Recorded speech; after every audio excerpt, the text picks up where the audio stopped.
One thing that you should, World War I, it brought us into the modern era.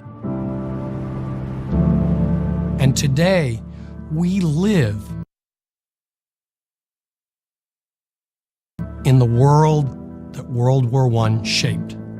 For Americans in particular, it brought Americans firmly into the 20th century and into a global mindset. You can see that in technology, the development of planes. You can see that in social movements, women's equal rights, the civil rights movement. Suddenly, one worker in an industrialized nation could produce what hundreds of workers were needed to produce in the 18th century and the early 19th century. This gave an advantage to nations in building ships, in exploiting technology, in changing the way that things were done, both intellectually and physically. It's the 20th century. It's a whole new ballgame from the 19th century.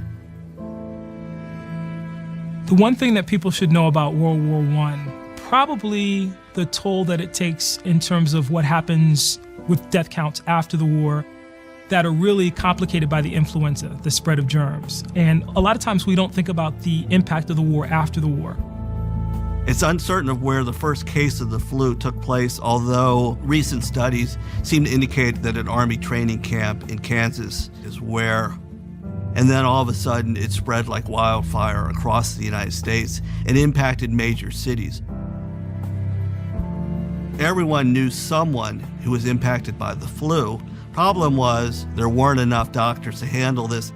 So how do you care for those that have died, but also those that are incapacitated? And what is the trajectory of disease in the aftermath of war?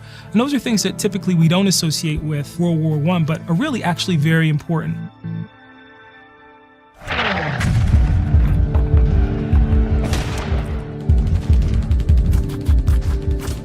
The one thing that people should know about World War I was how unbelievably violent it was. World War I was by far the bloodiest war that Europe had experienced in centuries. The Battle of the Somme, probably the most famous battle that the British troops were involved in, July 1st, 1916. It's 19,000 soldiers were killed in a single day. It's astronomical to think about that figure. These were young men who, of course, didn't come home. They didn't get married. They didn't have children. And a whole generation of British life was lost on a single battle.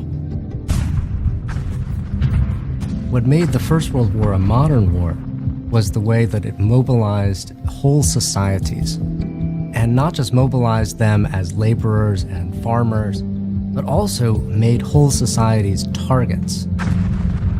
This is the first time that you see sort of mass targeting of civilian populations as well as soldiers. And I think that's what makes the First World War distinctive and distinctively modern.